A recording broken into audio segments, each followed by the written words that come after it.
Well, Well, how much is it worth to you to call it off?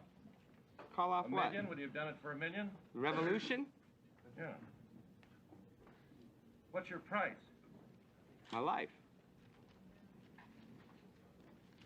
Welcome back to the channel, everybody. My name is Dominic Griffin. I'm a film critic. You're watching the Armchair Auteur, which is an ongoing video project I've been doing where we talk about films, movies, television sometimes, comics, lots of stuff, mostly pop culture, and the various industries related to those. If this is your first time here, please subscribe if you like the content you see here, me talking about movies and stuff. I'm putting out lots of videos during the quarantine just because I'm bored. Hopefully other people need to be entertained and can get something out of this. This week, as you can tell from the title, we're going to be reviewing the screenplay for Aaron Sorkin's upcoming film, The Trial of the Chicago 7.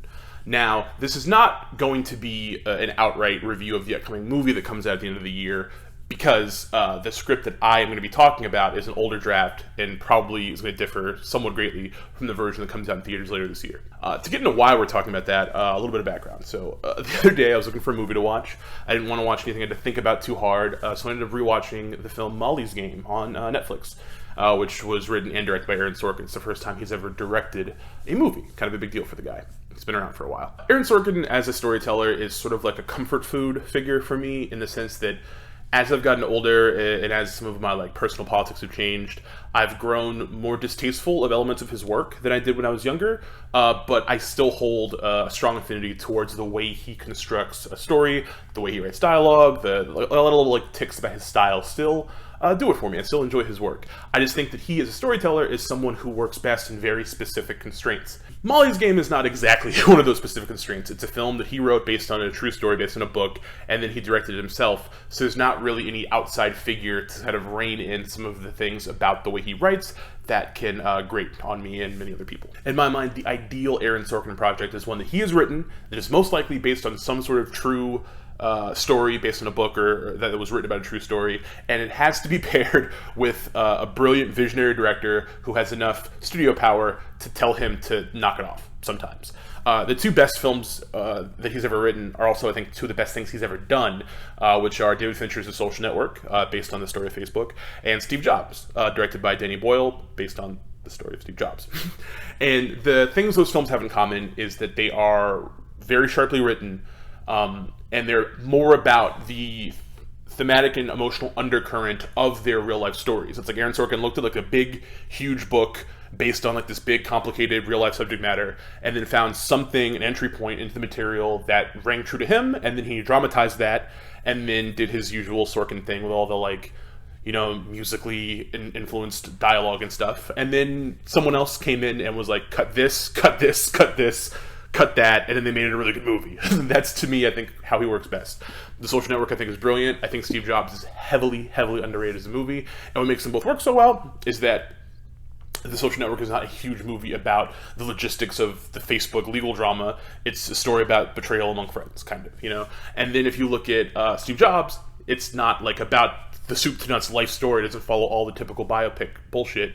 It finds a very simple emotional undercurrent about this guy and his relationships with the people in his life, and tells a beautiful story. That, to me, is what works best about Aaron Sorkin's work. I don't think, even though people love his television work, as I do some of it, that he works best in an environment where he is the main person in charge of something, and he's writing hours upon hours of television with other people, but mostly himself.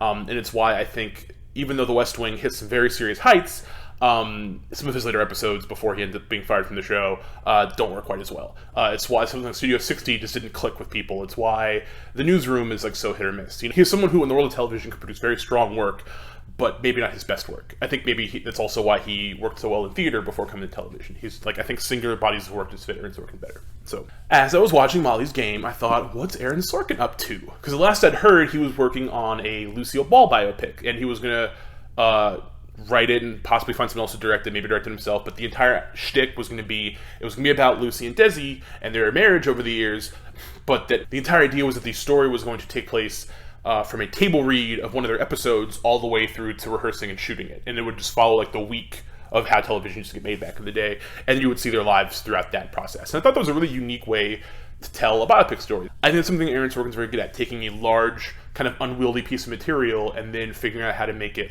how do we get down to the crux of it, But that's not what he's doing next, it turns out. That sucks, unfortunately, because I was really excited to see where that was going. Turns out what he's doing next is an adaptation of the true story, The Trial of the Chicago 7. He's directed it. It's got a huge, crazy, like, big movie star cast. It's got the potential to be a really strong Oscar contender. It's just that I don't know if this is the kind of movie Aaron Sorkin should be making. So, a little bit of background on the Trial of the Chicago 7 project as it stands. Back in 2007, Steven Spielberg was thinking about making a movie about this story. It's the story of 7, technically 8 people who were put on trial, many of them leftist activists, in 1969 for the riots that occurred outside of the Democratic National Convention in 1968. It's a story that's been told in popular media several times through documentaries, docudramas, actually scripted films. But none of them have ever been, like, definitive. So, like, you know, the world of Hollywood is still open to a definitive take on this material. In 2007, Spielberg wanted to direct it. He wanted to get Will Smith to play Bobby Seale from Black Panthers, who was one of the people in the trial. He wanted to get Heath Ledger to play the role of Tom Hayden, which is kind of a big part. And he had Aaron Sorkin write it. And other producers were involved and helped, you know, Sorkin shape the script. Didn't end up happening. Spielberg always has like 4 or 5 projects in development that never happened, so this is not a surprise. And then over the years, other filmmakers were attached to it as well. Paul Greengrass was going to direct it at one point. I'm kind of glad he didn't.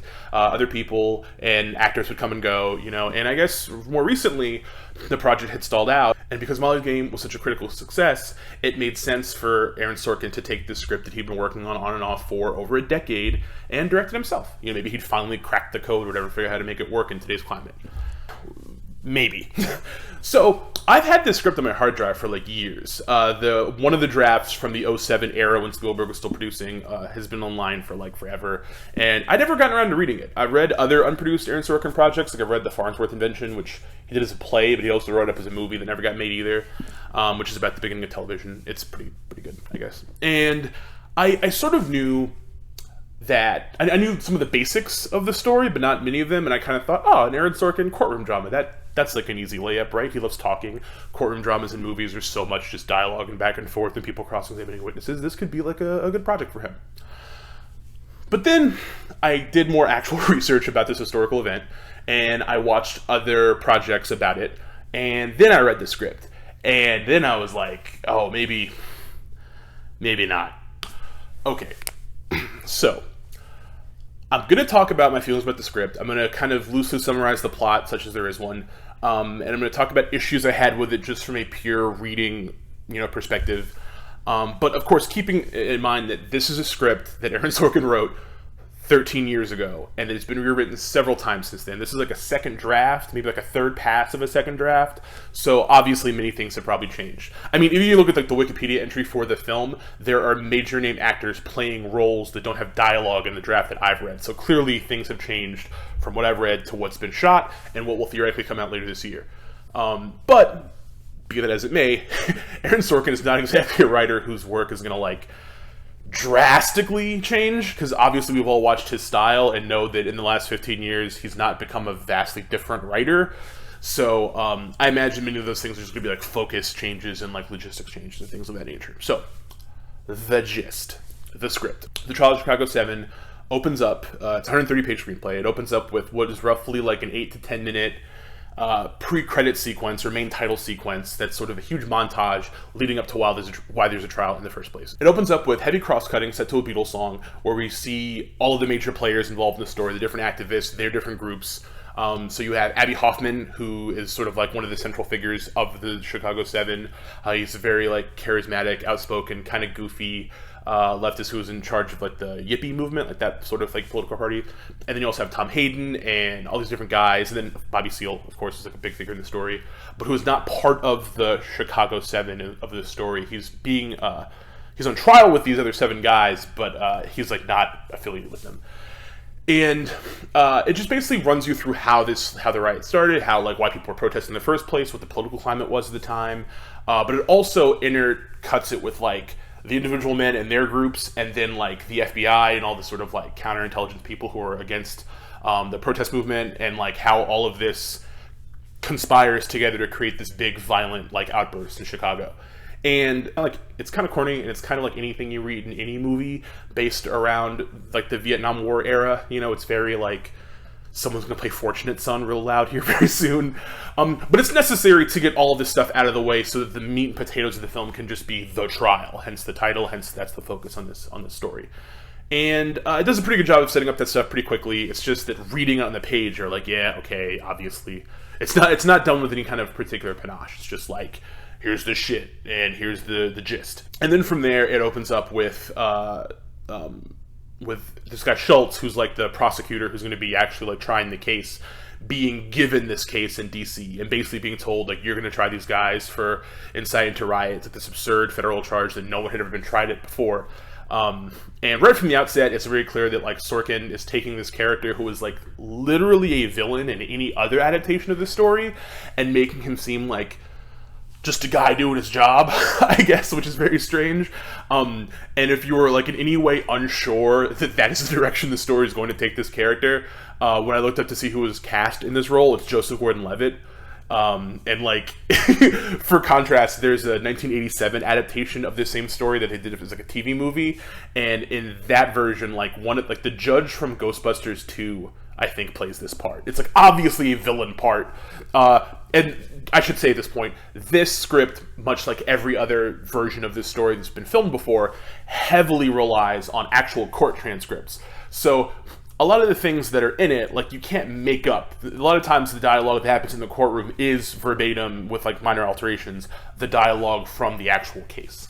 So the fact that in this scene that takes place outside of those transcripts, we're being given this, like, little momentary, like, sympathy for this character, immediately threw up a red flag for me, where I was like, oh, wow, we're on, like, page 15, and we're already, like, you know, sort of, like, humanizing the pig, so to speak. So that guy takes this case. It's going to be like a huge career maker for him, obviously. But he, from the outset, sort of objects to it. Like, hey, like, this is a crazy charge. What are we going to do with these guys? People are going to see this as being bad. But ultimately, this character doesn't really feel real sympathy for the men that are going to be on trial. He doesn't actually care.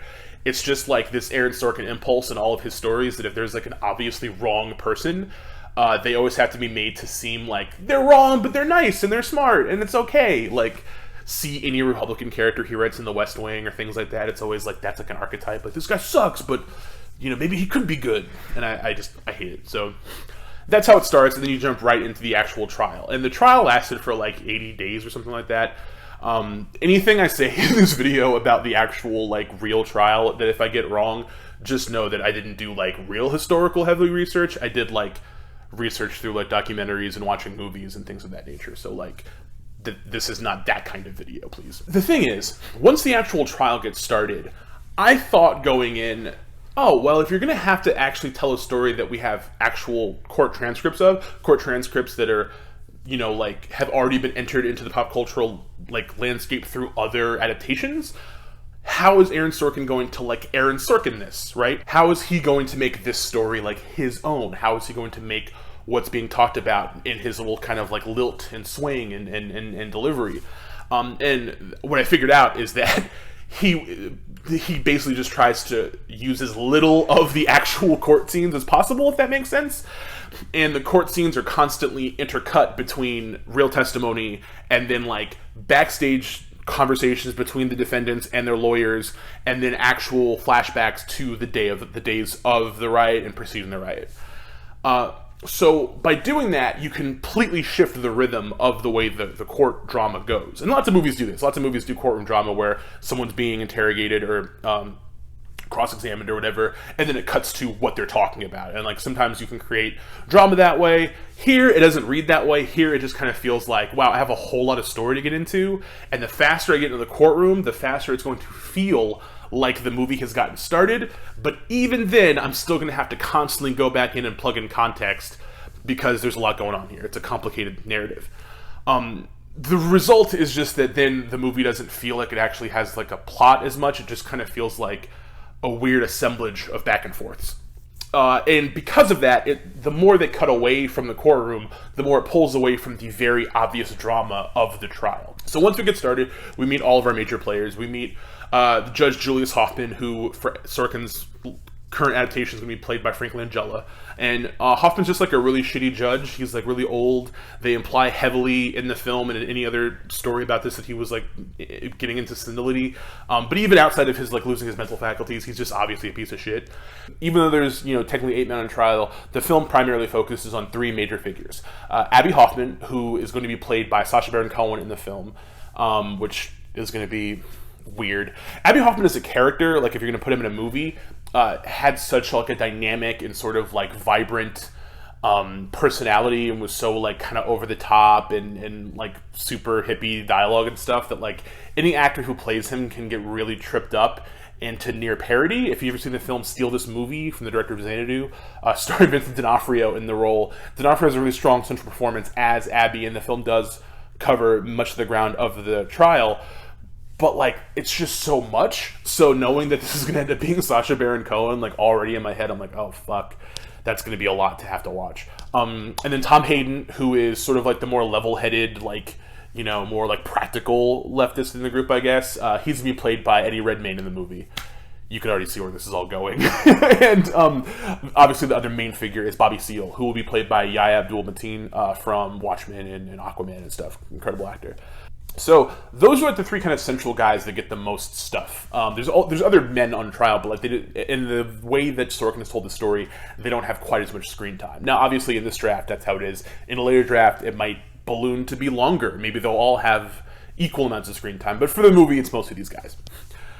And also, you have Schultz, the prosecutor, Joseph Gordon-Levitt, and then there'll be other like characters pop in and out. Like there's like a lot of cops who get called up to the stand who were undercover working amongst these protest groups, because like half of the people that were there were undercover cops helping to incite a riot. So there's lots of parts like that, and they kind of come up and get cross-examined and stuff. And like the key crux of the courtroom drama and why making a movie about this trial is such a good prospect is that when you watch movies or legal dramas, there's a lot of things that happen in the courtroom that any actual lawyer would go, this would never happen in a courtroom. This is a movie, so we're used to like the movie TV version of the law, but actual trials aren't like that. They're not like three-ring circuses, you know, that movies need them to be dramatic in films. Well, this actually was. This was a trial that had several defendants, multiple lawyers, they had a sequestered jury, and they had like this crazy gaggle of people who would show up every day and crazy protests outside the courtroom. And it was essentially a mockery. Like, so many of the men on trial realized, like, we're going to get railroaded. We're not going to have our actual, like, rights reserved and stuff.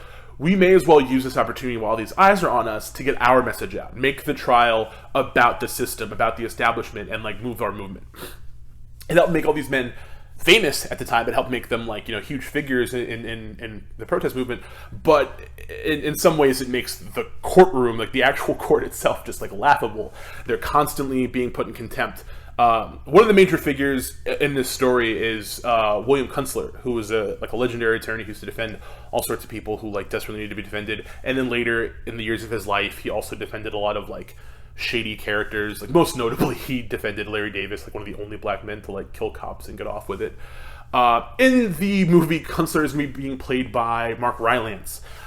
In the 87 TV movie version I watched, it was actually Robert Loggia, and he was like super tight in the role. It was like a really good performance.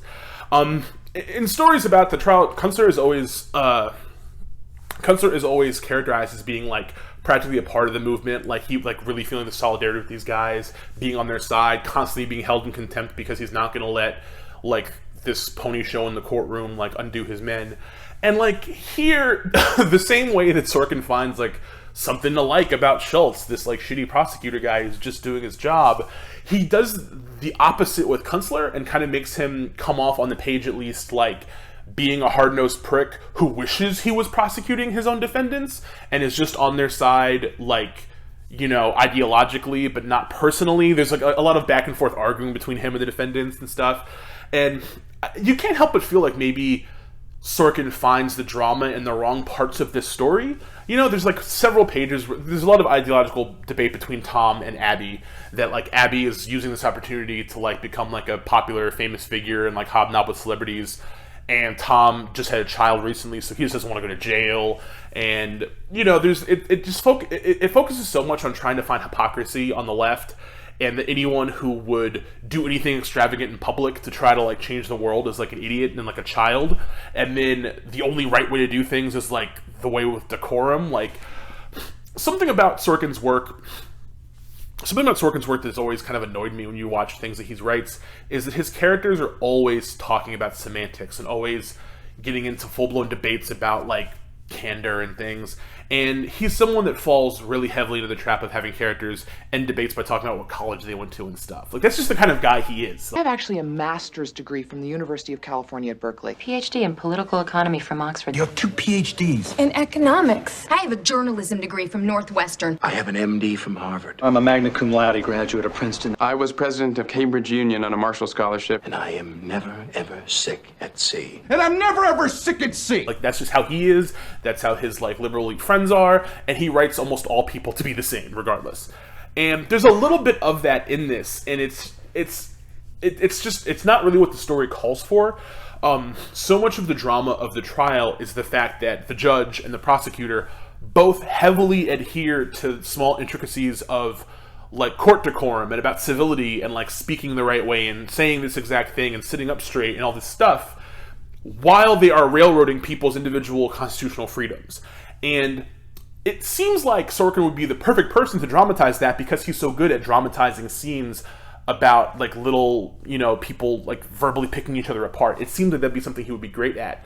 But instead, he sort of shies away from it in the courtroom scenes, except for, like, anytime you're going to adapt a story about the trial of Chicago 7, there's a couple of major moments in the trial that you have to include. For those 2 or 3 major moments, he hits the nail kind of on the head because, again, working from the court transcripts. But he doesn't focus on them the right way. The drama in the script seems to be so much in the backstage, off-screen moments where he can editorialize. And, like, there's an entire sequence where, like, all the defendants are in a room together with their lawyers, and they're, like, arguing over, like, who's, like, the best drummer of all time, like, shit like that. Or, like, there's another scene where they're asking, they're talking about the movie The Graduate. It's just stuff where you're like, I don't know if this is supposed to be here for color, or if you're trying to get us to think about what era it was, but it's distracting.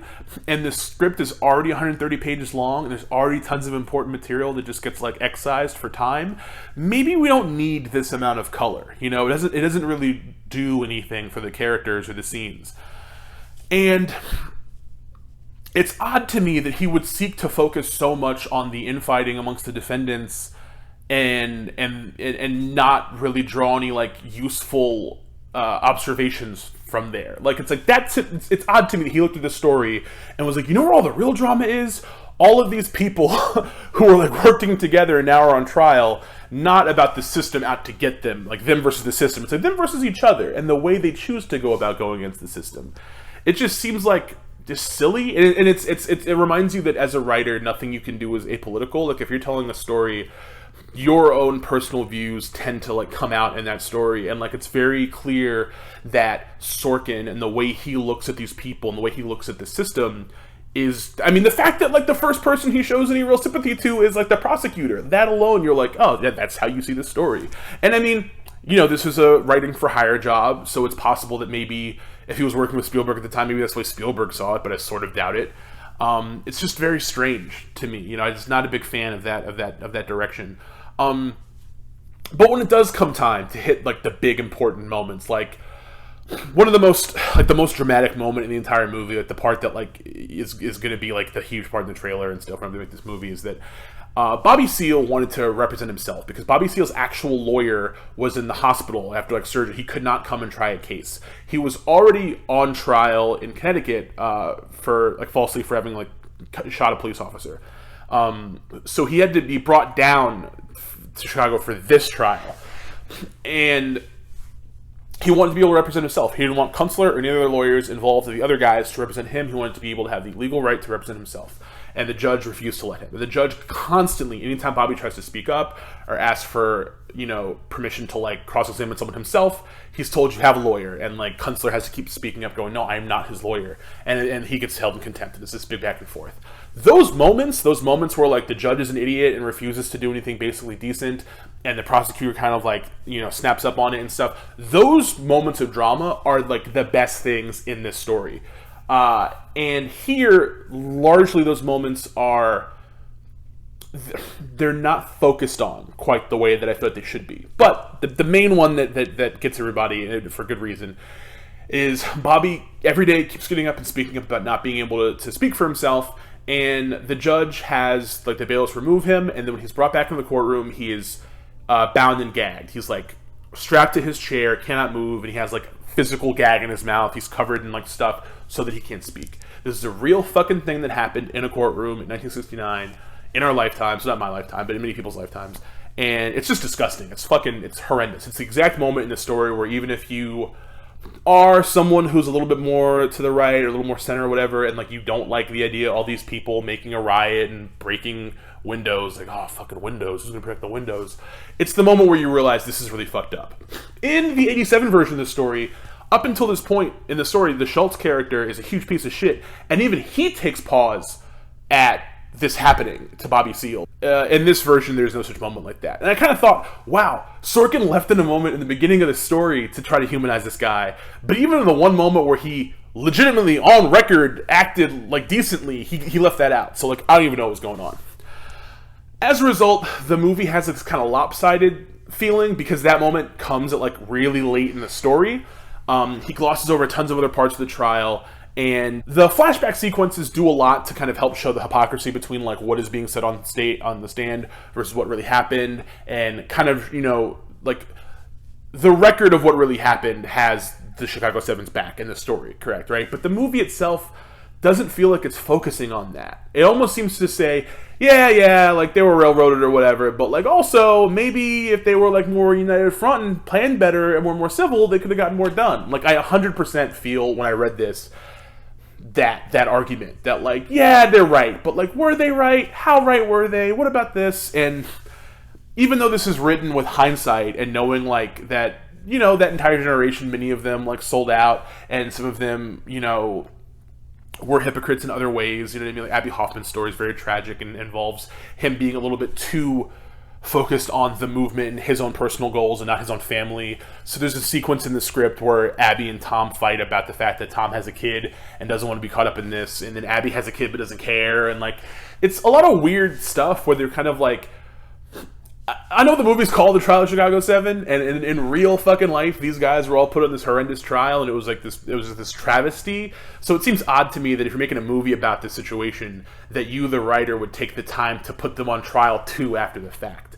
And that kind of feels like what Aaron Sorkin's doing. Is there's like a judginess to it that is absurd, given the fact that we have historical documents proving how these people were fucked over, you know? But to me, even up until about 110, 111 pages into the story, I was still with it. I can accept this take on the material, even if I don't personally agree with it that much. Throughout the story, however, there are plenty of moments and montages and stuff where Aaron Sorkin writes in what, like, period-appropriate song is going to be playing to, like, you know, really make the movie move a little bit, have some rhythm. It's like, I hate it when screenwriters fucking do that, but like, whatever. You know, Beatles songs and like this and that, like the band, you know, like typical, like very obvious, like kind of song choices and stuff.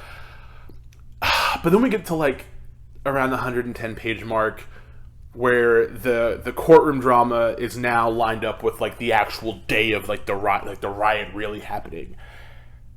And he decides to use an Eminem song. More specifically, he uses the Eminem song Mosh, which many of you will remember is like the song from the first really bad Eminem album, and then they were all pretty bad after that, but this was like when he first started being like shitty.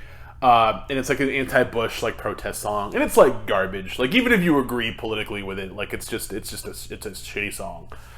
And the idea that Aaron Sorkin would be like, okay, every song I've had thus far has been period appropriate, but we gotta put in Mosh. And like maybe, and I realized like at the time, like maybe that seemed like a good idea or whatever, because like he wrote this while W was still president, but like fuck, it is, I'm not making this up, this really happened.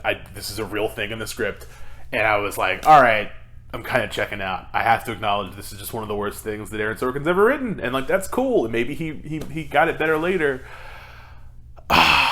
But it kind of circles back to basically being that like the way Sorkin's perspective on this story, and what I assume the perspective of the film was going to be, was that the trial was a sideshow, but not in the sense that like these guys made a sideshow of the establishment's attempts to undermine their movement.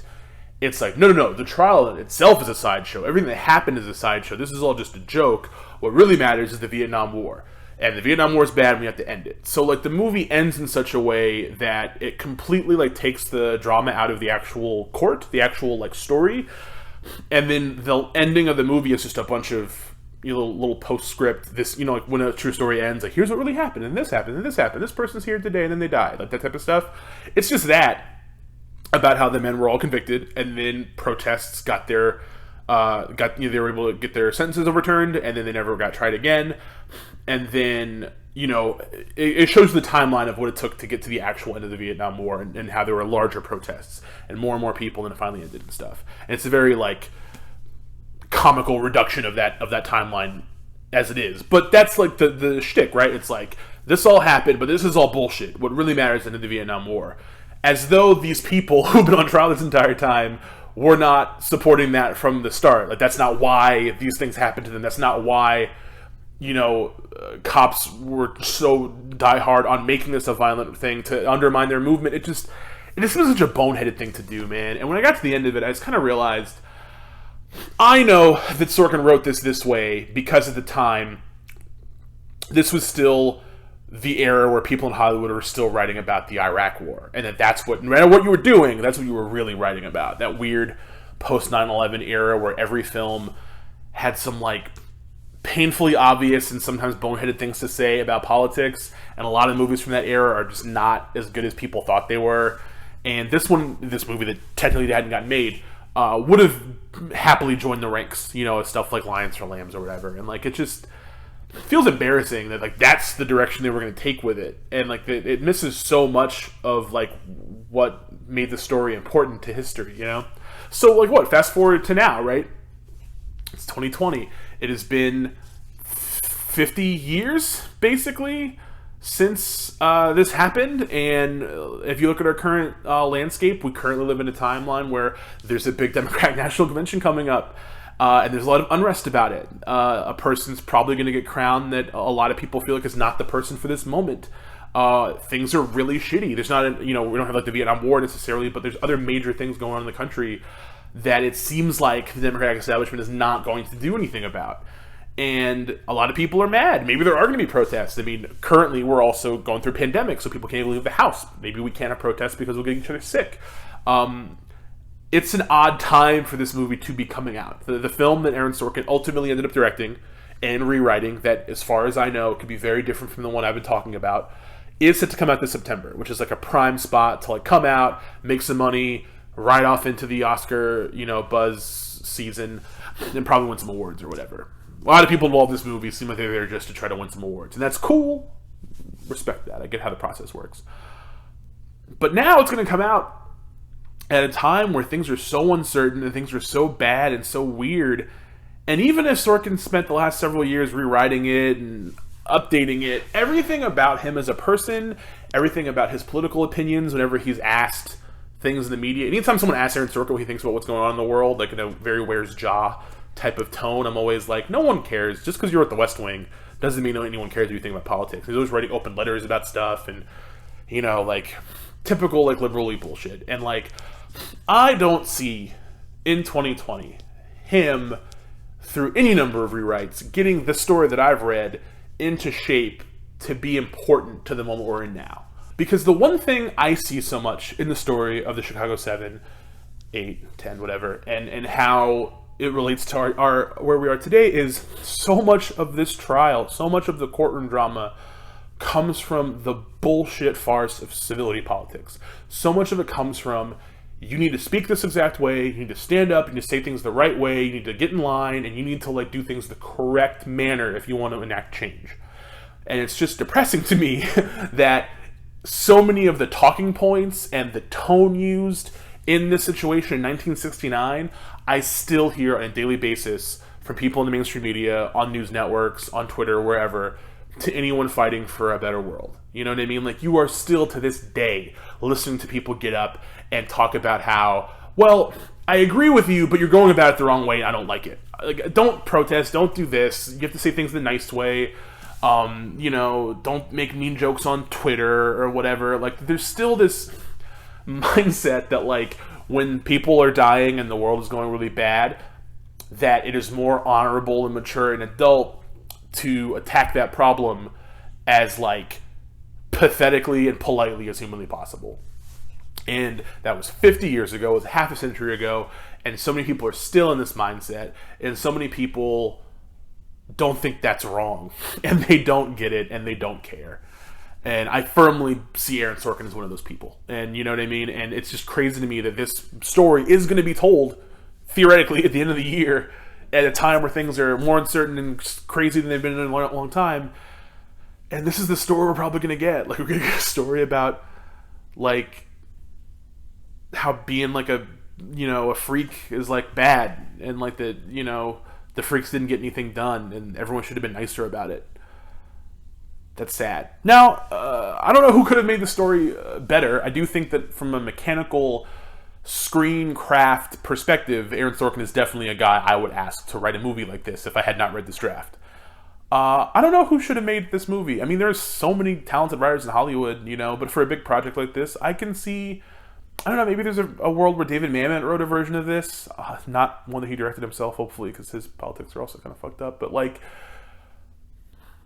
I think it's a powerful story, one that I definitely want told on a big platform.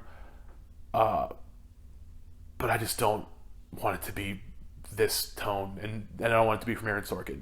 Now, this is a weird world we live in right now, so, like, for all I know, the movie's going to get moved. Movie theaters have not reopened yet. We don't know when they're going to reopen. They might move this to a year from now, or it'll potentially be even less relevant, or scarily even more so. Who knows? All I know is that if this is a movie we're going to get, I just wish we were getting it from someone else. That's it from me, everybody. If you want to read this screenplay yourself, it is not hard to find on the internet. Just, like, Google the title and PDF. If you want, like, further reading about the subject, there's tons of books on the subject. I didn't read any of them, so I'm not going to recommend any. But I do think you should watch Conspiracy, The Trial of Chicago 8, which is freely available on YouTube in very ugly format. There's also another movie about the subject that Gary Cole was in that I couldn't get a hold of because it's not streaming. And probably the best thing to watch, I would suggest, would be Brett Morgen's documentary, Chicago 10, which uses animated sequences of the actual courtroom stuff in a much more interesting fashion than the way Sorkin has written them into the story here. Yeah, man, that's it for me. So if you like this video, please give it a thumbs up. If you have anything to add to what I said or disagree with, feel free to argue with me in the comments, or comments are nice. If you have not subscribed, please subscribe so you can get notified when I have new videos coming out. We'll have new videos out later this week as well. I just hope you guys are all staying safe, and thank you for watching.